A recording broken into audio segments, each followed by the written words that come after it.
Thank you for tuning in and welcome to the Martini, Candid Conversations with a Twist. My name is Gus and I'm Area Rental's Director of Business Development for North America. And I've been with the Area family now for over 17 years and honored to be your host today. At Area Rental, our goal is to equip you, the filmmaker, with the most inspiring image technology in the world. Our services cross borders and continents with a network of facilities in North America, Europe, and the UK, where we bring you first-class camera, lighting, and grip equipment, wherever you may be. Our team is there to welcome you with friendly expertise, personalized solutions, and we value the relationships that we've built on trust. As a friendly reminder, please send us your questions via the Q&A tab here on Zoom, and we'll get to as many of those as possible during the course of the show today. And we are very fortunate to have with us the very talented Jody Lee Lipes. Jody is a director and cinematographer with diverse experience in film, television, commercials, and music videos. He has worked alongside Judd Apatow, Derek Cianfrance, Marielle Heller, Kenneth Lonergan, Lena Dunham, Sean Durkin, Antonio Campos, and Mark Romanek, just to name a few. Jody has also directed episodes for various TV series, and he has also directed the documentary Ballet 422, which was an official selection at the 2014 Tribeca Film Festival. Jody's projects as cinematographer include Tiny Furniture, Martha, Marcy, May, Marlene, Bluebird, Trainwreck, Manchester by the Sea, A Beautiful Day in the Neighborhood, Season 1 of Girls, the pilot episode of The Sinner, and the HBO series I Know This Much Is True, airing now, which is amazing. Welcome, Jody, and thank you for taking the time to be with us today. Yeah, happy to be here, Gus. Good to see you. Yeah, it's good to see you too. So, give us a little kind of background on how you fell in love with filmmaking.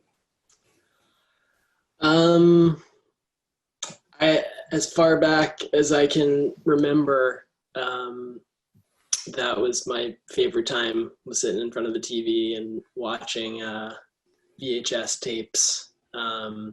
Or like recording movies on my VCR and watching them over and over again, or, you know, renting a movie at the video store and then waking up really early in the morning so I could watch it a second time before we had to bring it back.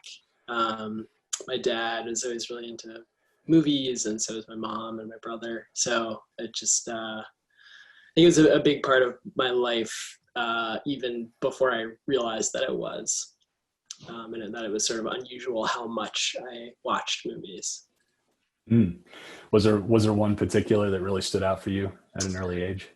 Yeah, you know, I just usually what I say is Ran, which is a Kurosawa adaptation of King Lear. But this week I actually rewatched The Seven Samurai, which is also one of the movies that I remember, like one of my earliest memories of watching a movie is watching that film. And I thought I was going to maybe be a little bit bored when I was rewatching it because I haven't seen it in a long time, and I was totally wrong. And I can see why I loved it even as a child. In fact, my daughter wandered in, who is just learning how to read and couldn't quite follow the subtitles, and she just had me read it to her for like an hour, and she was totally transfixed.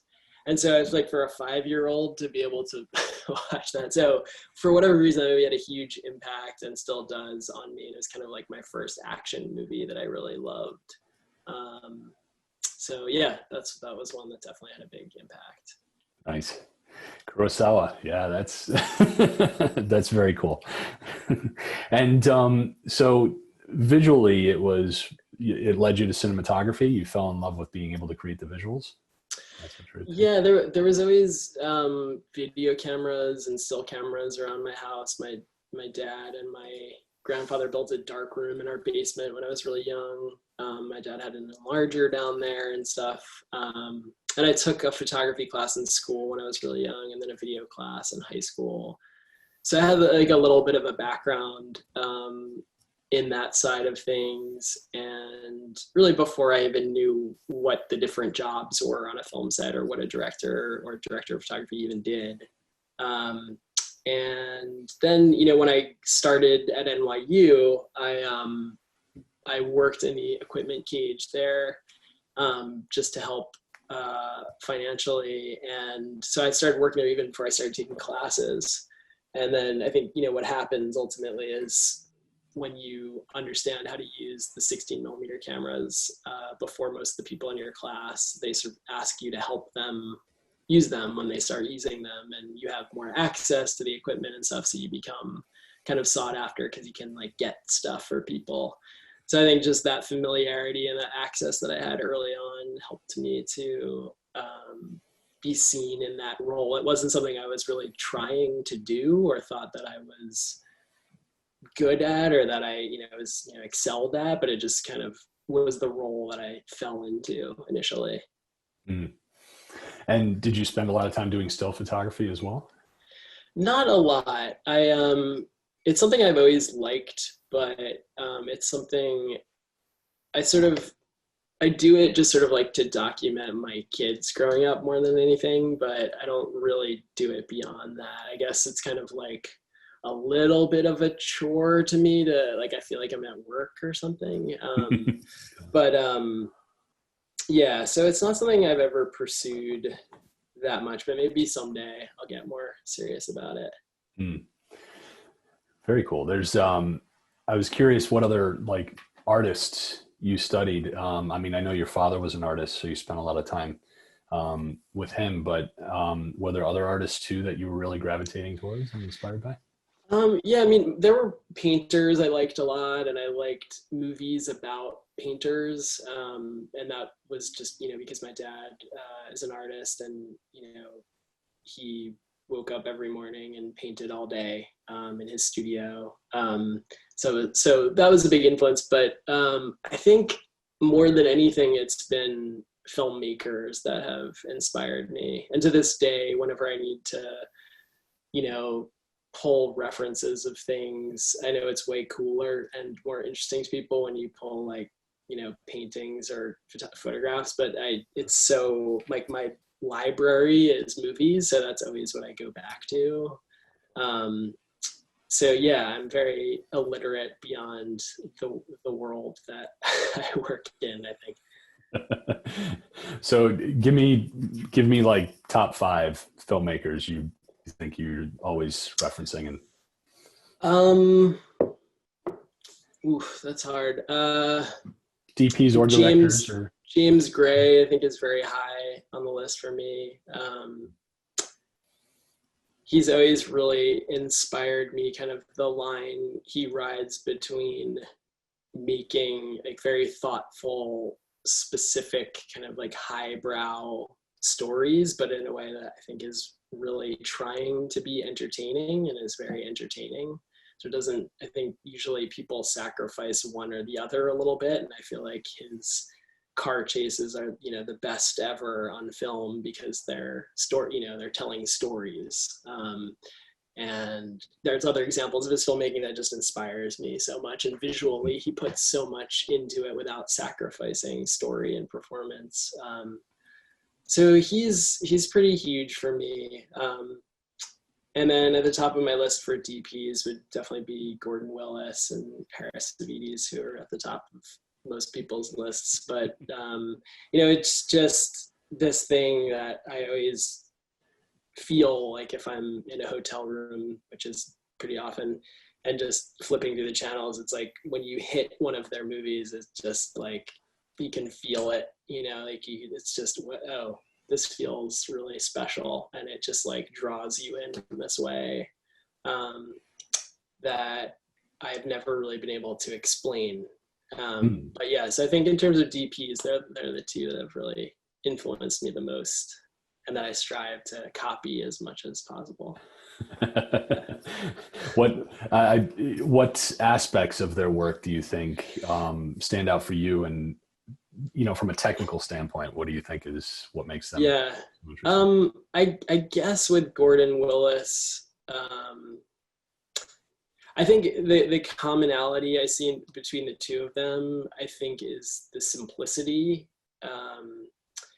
It's just, there's something so refreshing about how simple their images can be, whether that's through reducing the number of light sources, or it's through composition, or through like how sparse things can be, or it's through how sparse the coverage is. And, you know, a lot of the time striving in situations you wouldn't normally assume would accommodate this, to strive for like, how do you tell the scene in one shot?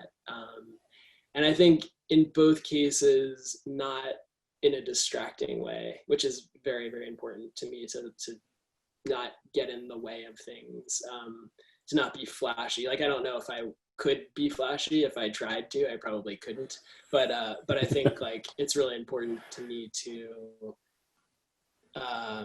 blend in a way where you're not thinking about the cinematography, but also be making bold choices at the same time, and sort of like, what's the intersection of those two things? And I think both of them are really masters at that. And also another thing I love just is how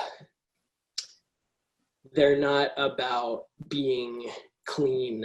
They're about, even though they were both very precise in their own way, their images are so filled with grittiness and kind of like can be very muddy and like wrong, but they feel right. And there's just, so, you know, you can't really describe it perfectly, but it's just a feeling. And so I strive also for that kind of like feeling the texture of the emulsion and things like that, that I feel like you really get with Harris, like underexposing more than anyone would dare to do. And so, yeah, they've both inspired me a lot. If you had a time machine and you could go back and be on set with Harris or Gordon, you know, what would you ask them? I probably wouldn't. You know, it's like meeting your idols is not a good idea, right? So it's disappointing. But I did meet Harris a couple times, and he was very kind and, you know, replied to some emails.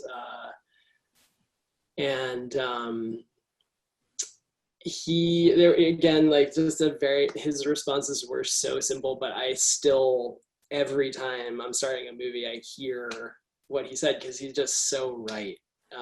And I think, you know, to me, the first film that I did as a DP that I felt like I actually kind of got it to feel the way I was trying to make it feel was Martha, Marcy, May, Marlene. That was directed by Sean Durkin. And that was all through Harris telling me how to get there, in email, just a couple very brief emails. Explaining things that I technically sort of already knew, but like hearing it from him confirmed, like, this is the right way to approach this. So yeah.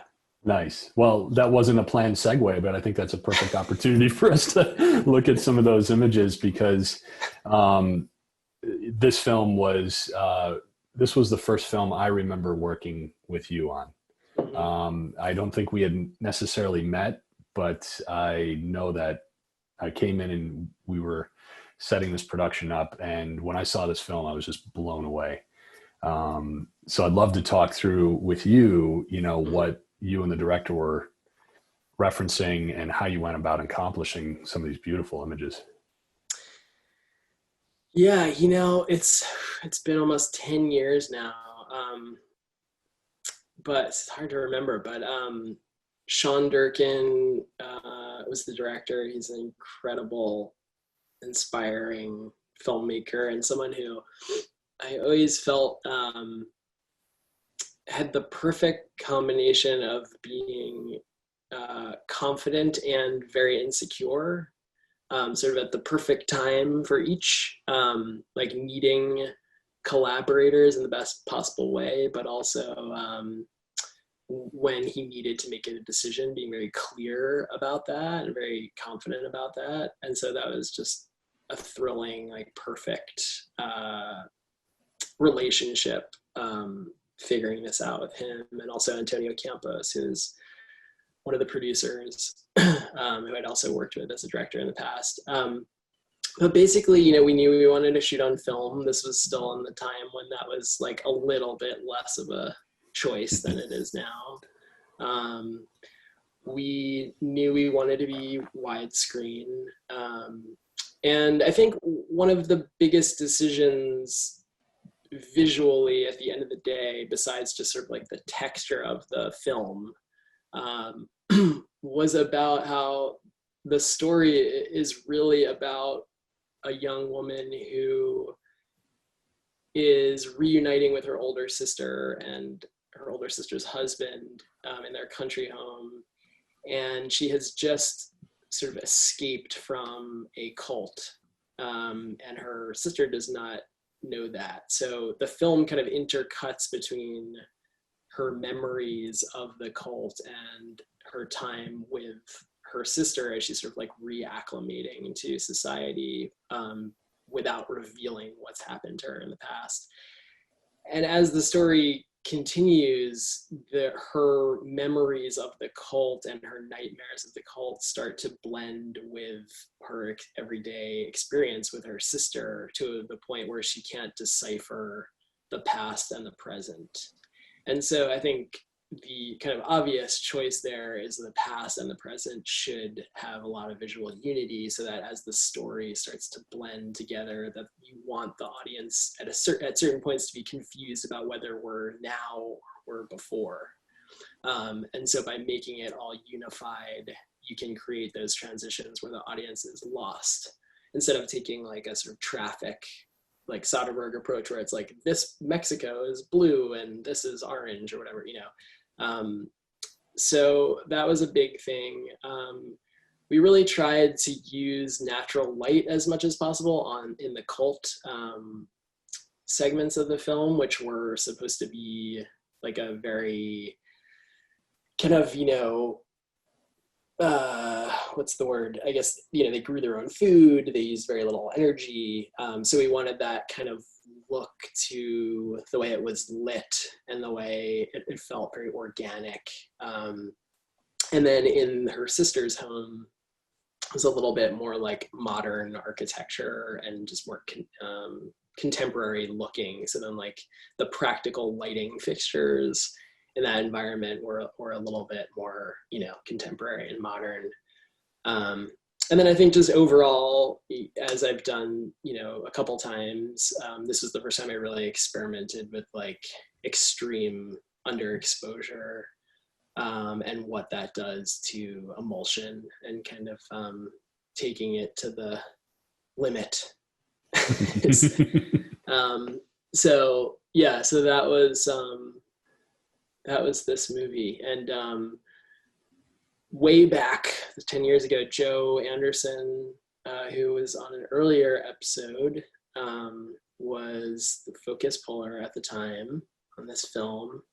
And Greta, I think Greta was the loader on this movie. It was also on an earlier episode of Martini. Yeah. I can't remember if she was the second loader. I think she was the loader. And I just want to say that, you know, it's often talked about that, like, you know, if someone's like working on your crew, that, you know, they say, oh, they taught, you know, this DP or director ever taught me so much, but just that relationship is very reciprocal. You know, I did a lot of work with Joe and Greta, where they taught me just as much, if not more, than I taught them. And I think this movie is a perfect example of that. So yeah, so they were there with me the whole time, and yeah, and I love this movie a lot. So it's a very powerful film, and it stays with you, you know, even though it's been 10 years. Even prior to us talking, I still think about it, you know, and Yeah, I always recommend it to people. You have to see this film. It's really something. Yeah, me too. Yeah. Very nice. So after this, we did Bluebird together, which was logistically, I know, very challenging, because you were very far north of Maine, if I recall. Yeah. Yes. During the winter. Millinocket. Yeah. I'd like to hear what that experience was like, because that was a challenging film. Yeah. Yeah. Well, Joe just Yeah, Joe's, yeah. So yeah, Joe also worked on Bluebird with me too. So yeah, so Bluebird was directed by Lance Edmonds, who, you know, in college at NYU, we had to just break up into crews for one of the most substantial classes called Sight and Sound, where you basically make like a 16 millimeter short each week. You like cut it with a razor blade, and you know it's on reversal. It's a great way to learn. But so Lance and I were in the same crew, and we also lived together for many years, and I shot his thesis film, and he also taught me so much about movies and introduced me to so many people, to so many filmmakers and all of that, and taught me a lot about writing.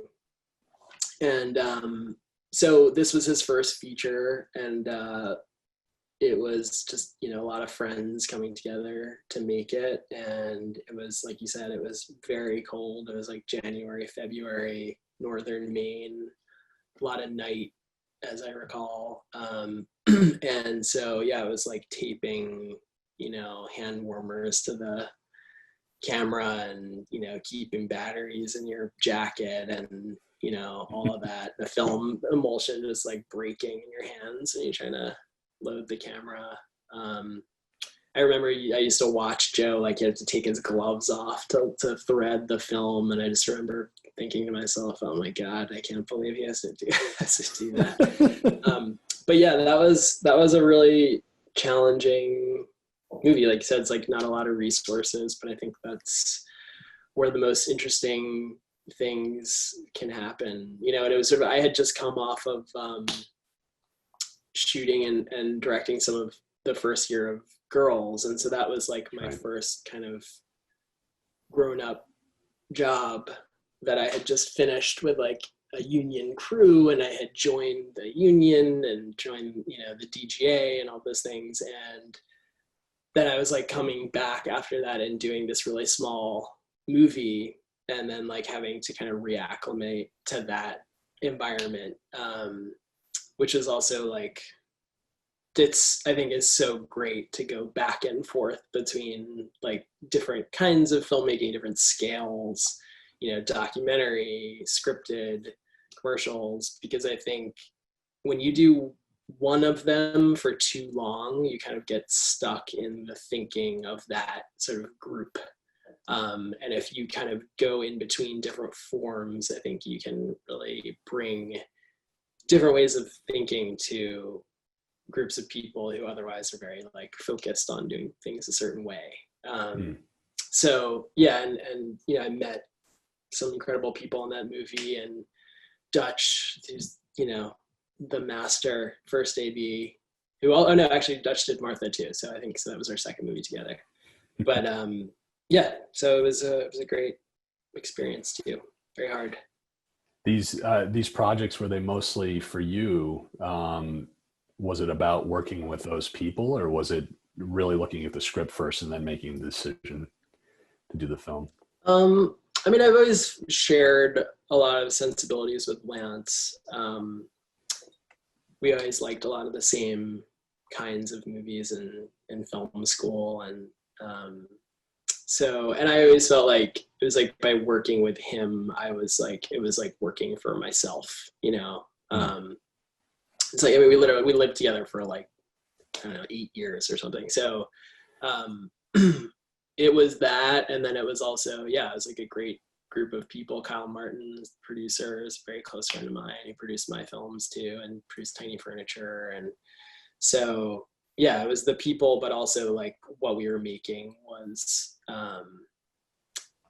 really important to me too. Yeah. It's kind of a perfect match, isn't it? To be able to find both. That's awesome. And then, not that I want to say it's a little bit of a departure, but it's definitely, you know, Trainwreck came after that, which was just a different scale and a different type of. Yeah. Yeah. Yes, it was. I think, well, so,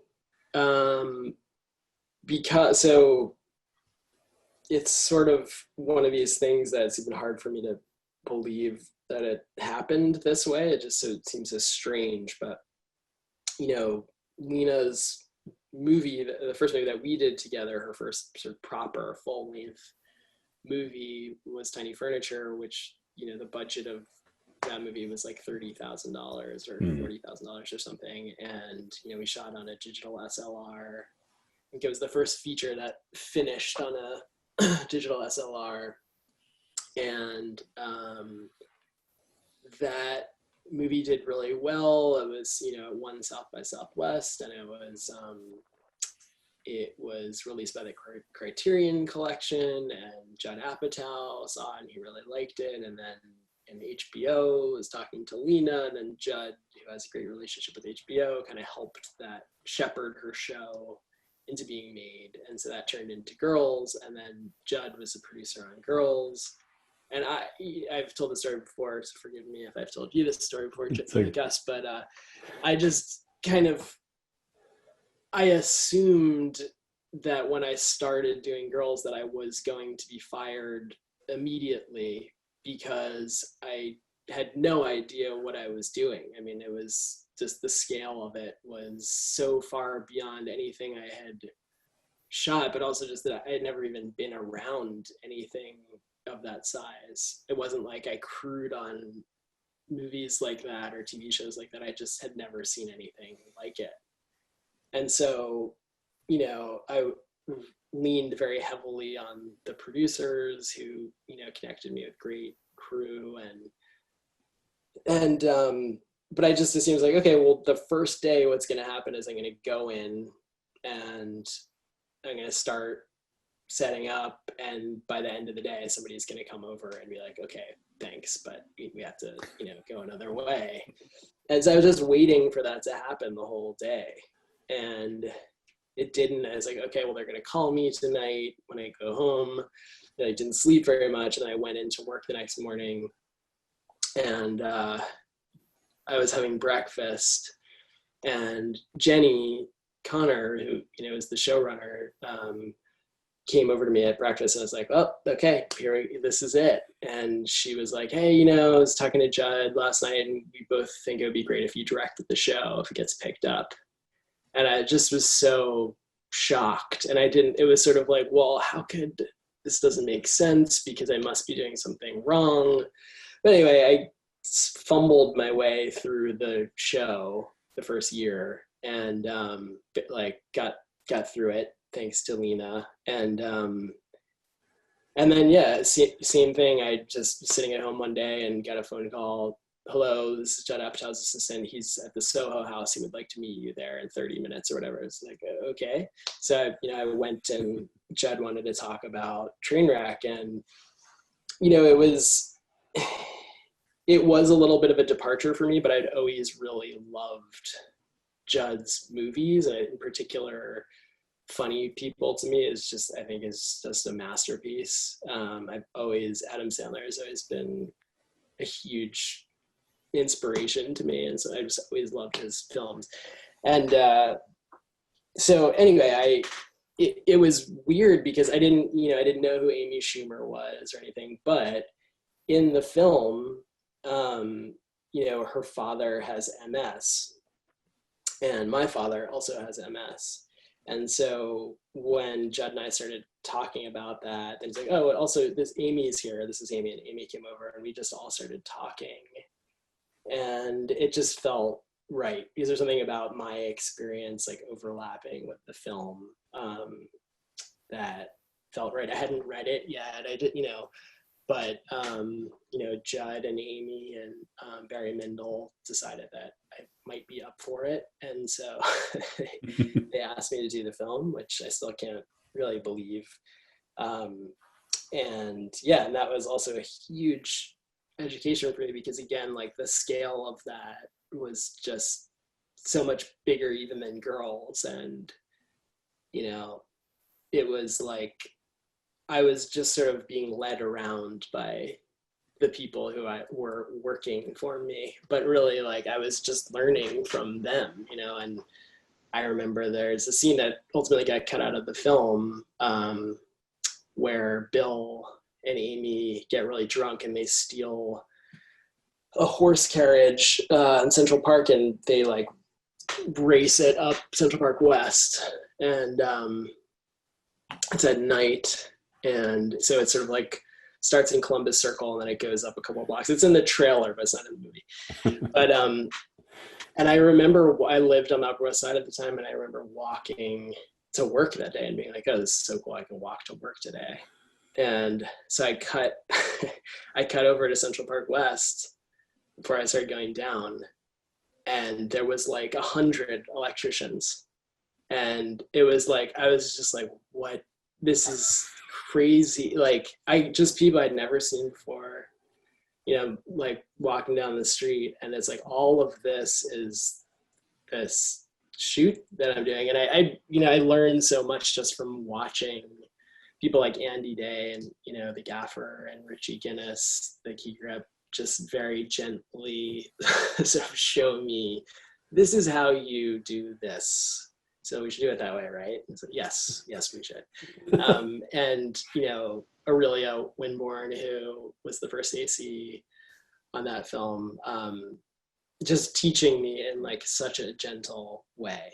And I just narrowly got through it. I think after finishing that film, I think at that point, I think I had a certain level of experience where I could start to make my own decisions on that scale.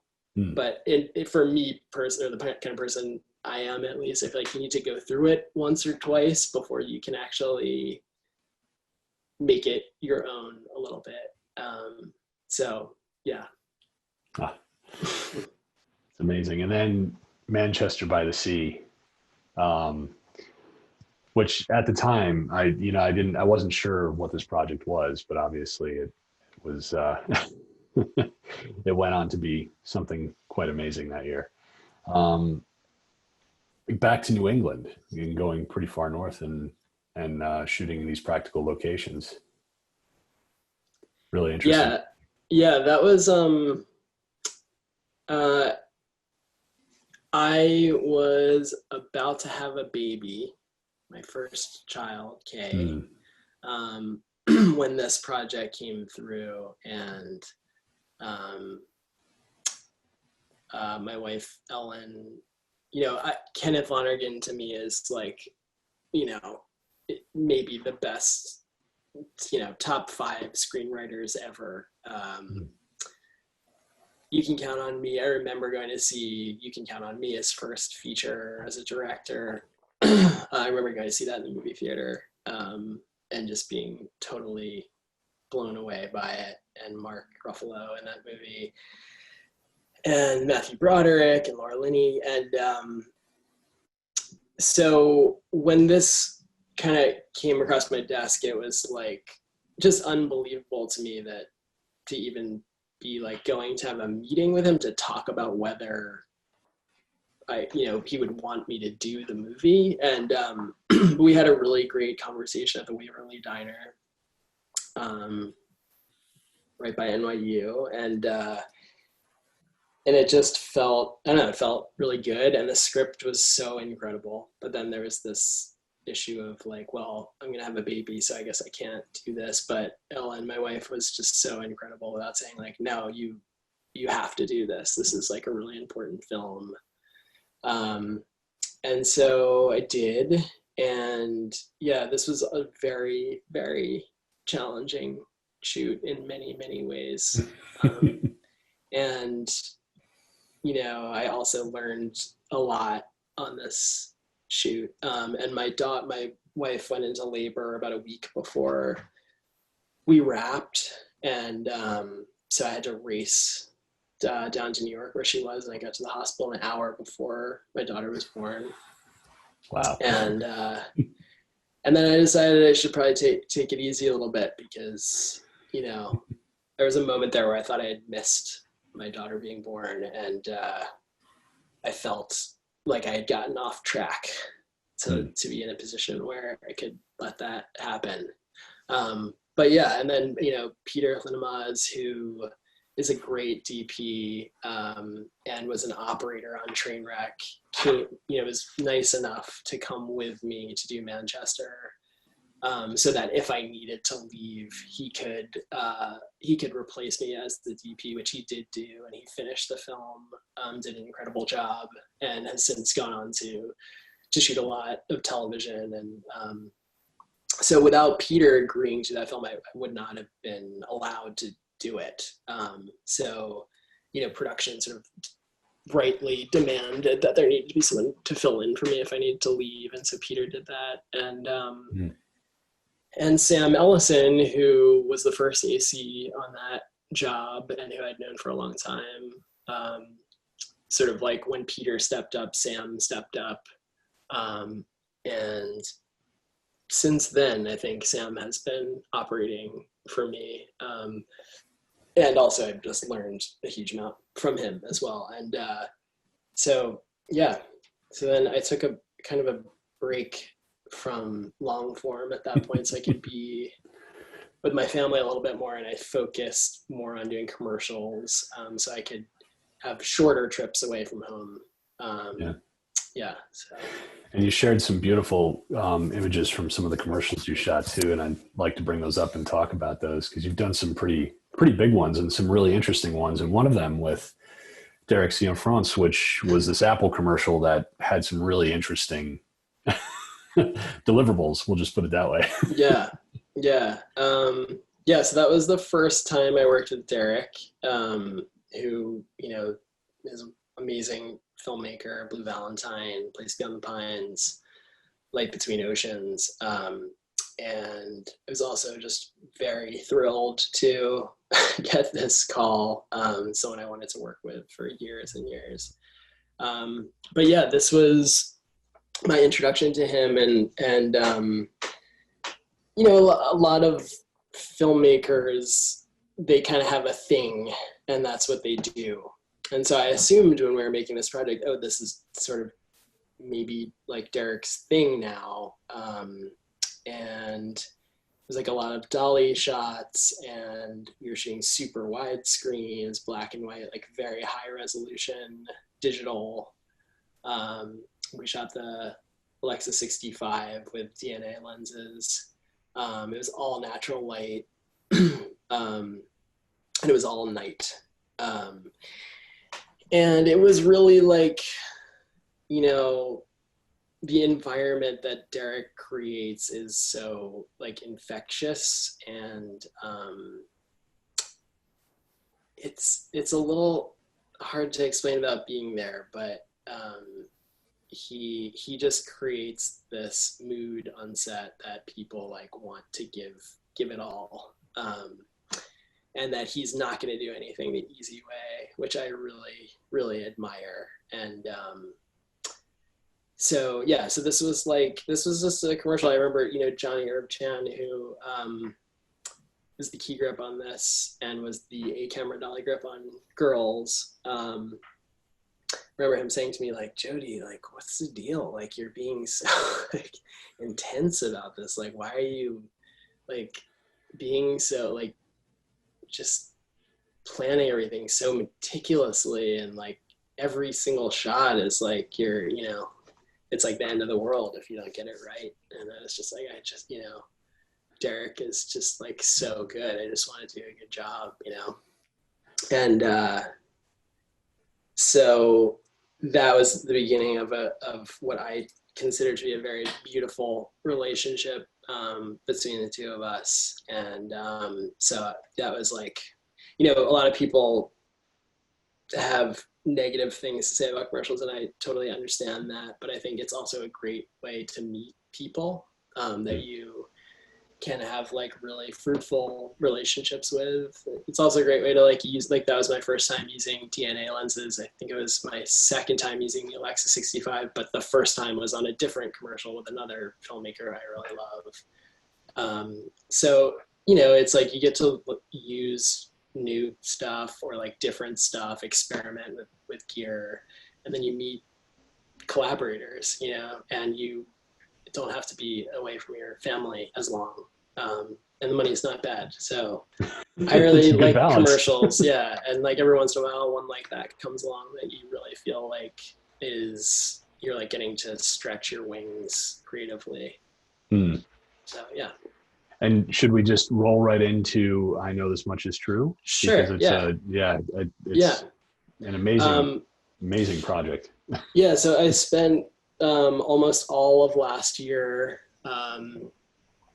doing a HBO miniseries with Mark Ruffalo, and that was directed by Derek, and 6 1-hour episodes. We shot for 116 days. It was all on film. We shot almost 2 million feet of film. Wow. And and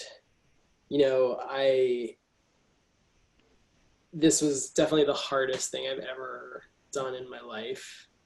And it was maybe the most gratifying besides having children.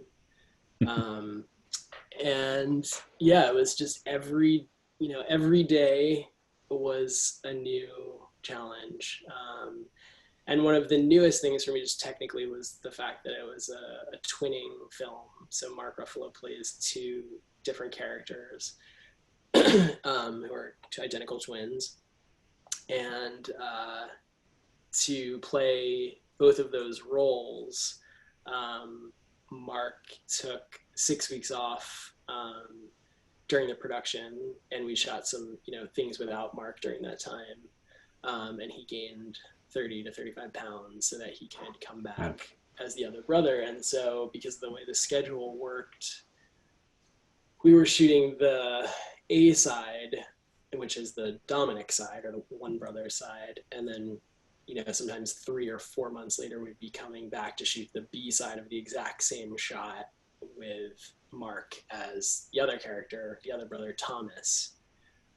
So it would be all about, on the A side, like, how can we light this and photograph this in a way that we can come back and perfectly, or as perfectly as possible, repeat what we're doing so it matches perfectly. And so, with the help of many people, like Eric Pasquarelli, who's the visual effects supervisor, is incredible, and Sam Ellison, who is the camera operator, and Aurelia, again, who's the first AC, and Johnny Chan, who's the key grip, and Ken Shibata, who's the gaffer. We just all figured out how to set ourselves up so that when we came back, we could really try and get it right. And so, yeah, it was just every day was really like the simplest things you think wouldn't be hard.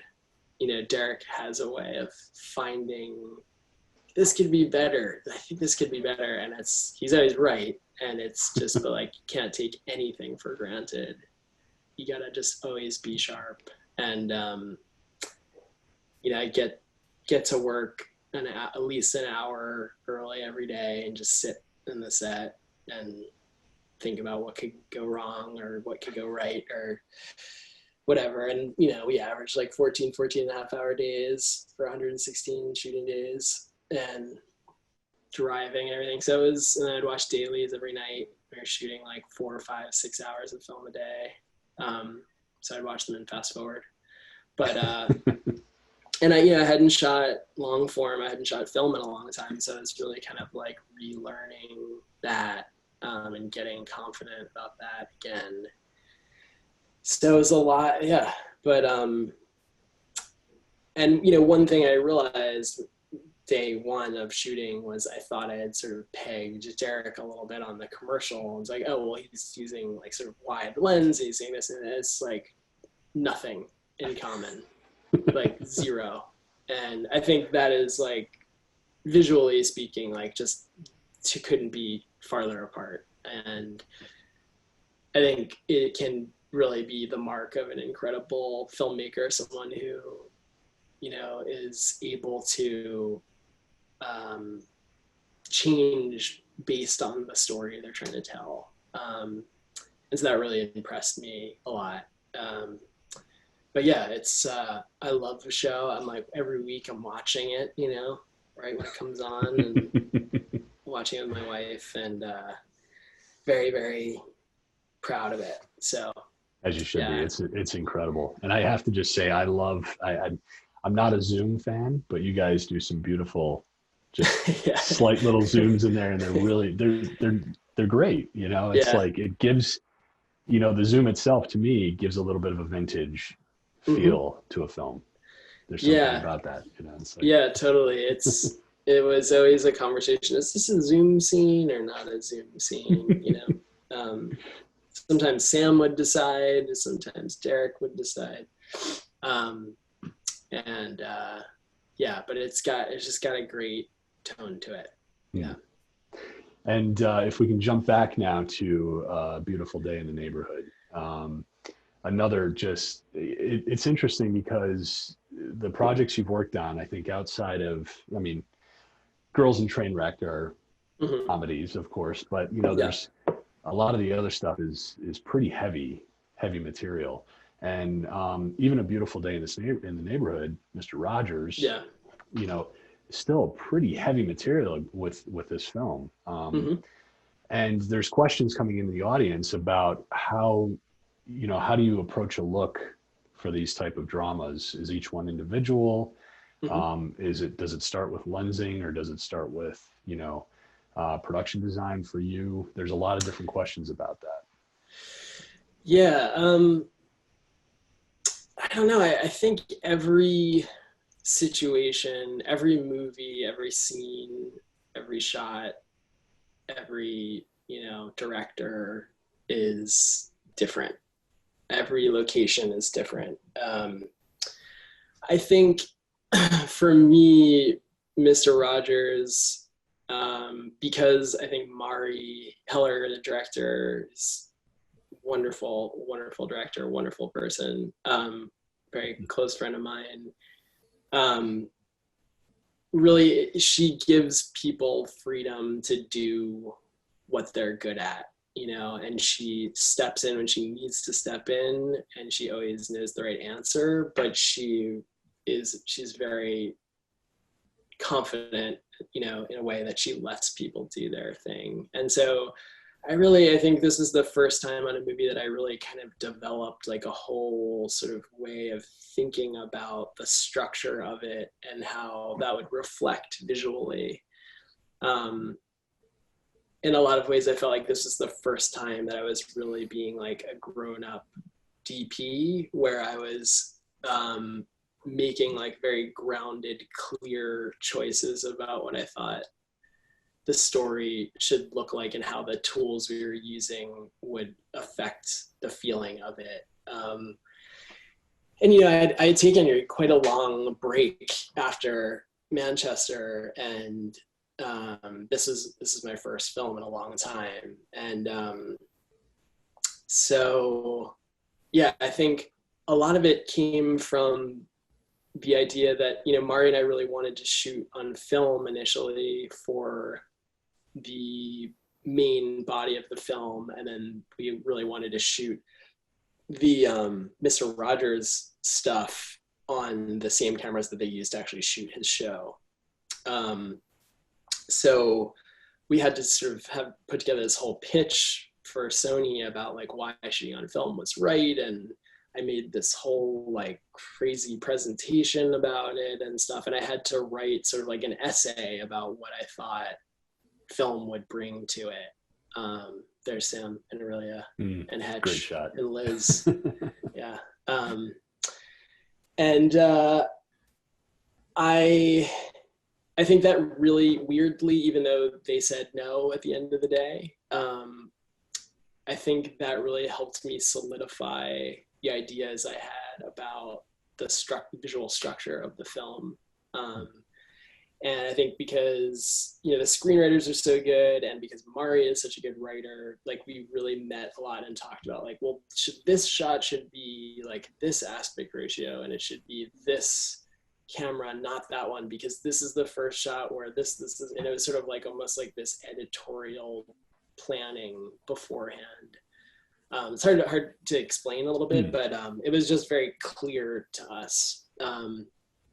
And so that was exciting.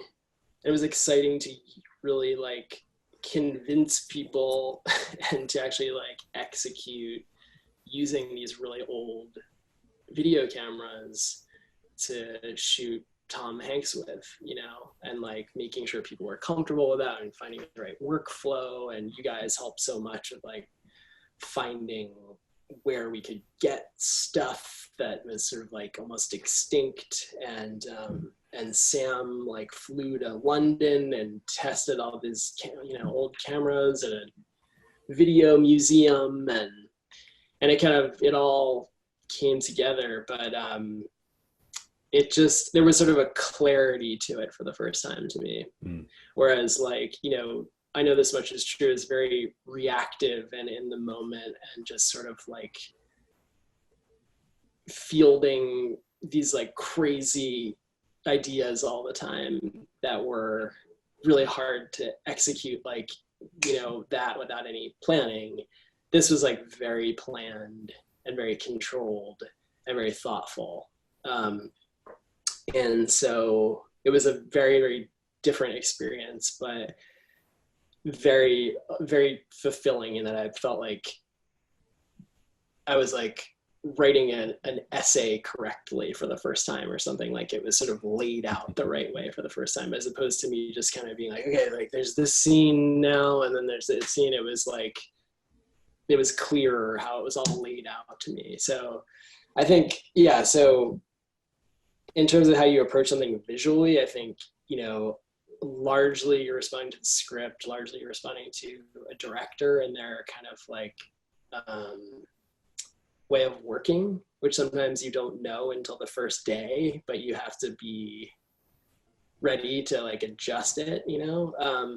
And I think for me, location is a huge thing, and like having conversations with the production designer, like in the room. I think like people like the gaffer and the key grip, the operators bring a huge amount to it and influence what you're doing. So yeah, it's a big recipe. I don't know if that answers the question, but yeah, it's really too broad of a question. I think it's easier to talk about like one shot than it is to talk about like 10 movies, you know? Yeah. So there's questions about color grading, and I think maybe if we were to take, I know this much is true, as an example of, you know, here you are working with film, here you are having to be very reactive, and then how much are you putting into the color grading to achieve the look that you went for? Yeah, so Sam Daly is the colorist he's now at Company 3. We've been working together for about 10 years. The first thing we did together was the video deliverables of After School, which was the first film I shot on Anamorphic 35. So after and it was an optical finish. It was like, we didn't do a DI. And then when they were making the DVD, like Sam came in and graded the video. So we worked together for 10 years. And I think this was definitely like by far the hardest work we've ever had, for a few reasons. One is just because with what's going on right now, you know, like Sam brought all of his shit to his house, put it in his attic, and like made it work. And that is a huge undertaking in itself. And, you know, we're like relying on the internet and all this stuff. And we're streaming stuff and working on it remotely, which just takes more time. And sometimes the streaming doesn't work, and it's just so there's all of that. But then I think more importantly, you know, part of the magic of Derek is that there's no rehearsals, there's no blocking, there's no marks, there's no anything, there's no cutting. On our back of our crew shirt, it says we don't cut, we roll out, which is true. So, you know, shooting 2-perf, we're shooting 22.5-minute takes, and a lot of the time, no idea where anybody's going to go or what they're going to do. And we'll be shooting a scene for a whole day. So it's, you know, I constantly in the room with Sam, like making excuses like, oh, on this day, you know, this happened. And then like the sun went away, blah, blah, blah, and he just doesn't even answer. He just like acts like I'm not talking. Because at the end of the day, it's like he has to do so much work to bring everything together and make it not distracting how wildly all over the place the exposures are, and the grain and this and that. And so, yeah, like it was shot in my opinion, a really wild, out of control way. And that's what Sam is now fixing.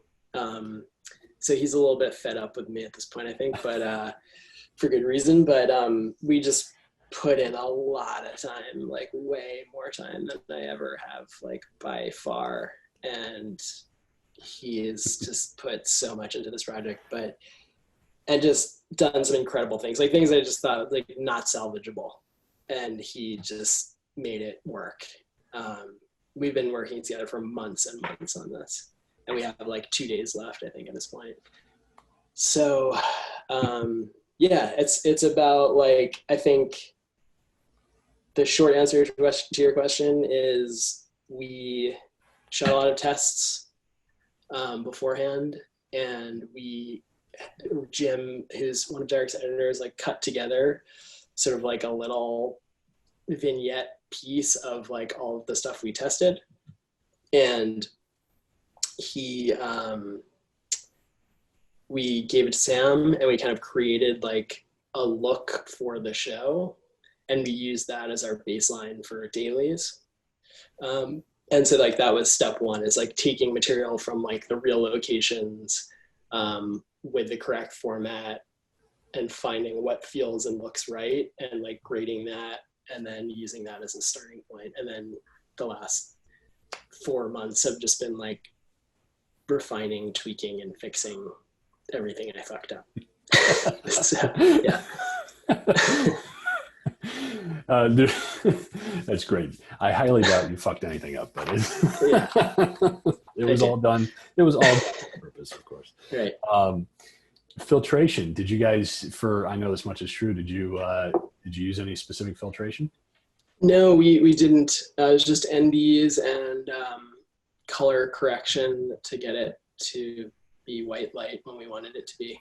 But that was it. Yeah, I think maybe what people are interpreting as filtration as maybe like a diffusion filter or something is not. It's just like you're using a very small area of the negative because it's 2-perf, but then we're pushing in on the 2-perf because of our aspect ratio. So it's somewhere like between 16 and 35. It's also very underexposed, and so it's very grainy and soft. And sometimes it's just out of focus because it was impossible to pull focus, because it was just impossible. And it really did an incredible job, and Callie did an incredible job, but no human being could do it all the time. So I think the combination of all those things maybe make it feel filtered and like it's messy and falling apart, but that's exactly what makes it look nice. And there's also a bit of lift in the blacks too. So the blacks are sort of milky, which also might contribute to that feeling too. Interesting. And that lift was done in the color correct? Yes, it is. I think it's a combination of underexposing when we're shooting, and then like adjusting it when we're in the grade, and then also, yes, lifting the blacks and putting like a little bit of coolness into the blacks so that there's like color contrast between the highlights being warmer and the darker stuff being a little cooler, generally speaking. And for this feature, this series being shot on film, I'm assuming it went to the lab in New York. Were there any specific instructions for the lab, or was it just process normal? It was all because of what Harris told me when we were doing Martha. It was all developed normal. Yeah, I don't think we pushed anything. We did have some backup lenses, K35s, in case we got into a lighting situation that we couldn't get ourselves out of, which we used a handful of times. But yeah, otherwise we developed normal. Yeah. And I know there was, I think we have time for maybe one more question about why did you guys choose Cook S4s? That came in earlier, I know. Yeah, not a very interesting answer to that one. I think like there was enough character to the way it looked already. Just the way the film was being treated and graded and lit. I think Derek was really comfortable with S4s because he'd used them on a previous film. And they're just, they're a little bit soft, but they're not like hit you over the head kind of lenses. So I think that was perfect for him. Sort of like when we looked at more extreme lenses, he kind of just didn't feel like as comfortable with it. So I was like, great, let's do it. And I like the idea of being limited by the T2 rather than being able to open more than that, because I was worried about focus, which it turned out I was right about, just because the focus was impossible. And because I just sort of a little bit tired of relying on the crutch of like everything is super, super, super narrow. So I was actually shooting a bit deeper on this show than I had before. And so, yeah, so I was comfortable with that glass. Yeah. Very nice. Though I would say probably the majority of it was on the Optima 24 to 290s. So, yeah. Yeah. And I mean, just to close, I'd love to hear your thoughts on, where things are going, as far as for you, what's the next project? What are you hoping to do? I just know it's going to be really hard to repeat the level of experience that I just had. It just feels like one of those films that you only get to do maybe once, maybe twice in your life, kind of a feeling. So I just want to make sure it's the right project whenever it comes along. I'm not rushing. And, our second kid Jude was born 2 weeks before we started a 116-day shooting schedule. So one good thing about the horrible stuff that's going on right now is I'm able to be home with him and finally get to know him a bit, do some commercials, and who knows what'll be next. Yeah. Well, I'm looking forward to seeing you soon and meeting Jude, because I haven't met him yet. So yeah, totally. Hopefully soon. Yeah. Thank you so much. Thank you. It was great. I can't believe an hour went by that fast. But yeah. It's a pleasure, man. Thank you. Thanks, Jody. And thank you to everybody else who joined us today. And I'd like to just welcome you all to join us this Friday when we sit down with Adam Newport-Berra. That's also going to be a great conversation. Adam's a great guy. And I know that Jody and Adam know each other and have worked together. So that's going to be fun to hear some of those stories as well. And our episodes will be available on our website, airyrental.com, where you can also check out all of our unique and exciting products that we offer. And you can follow us on youtube.com/airyrentalgroup. All right, until next time, everybody, cheers.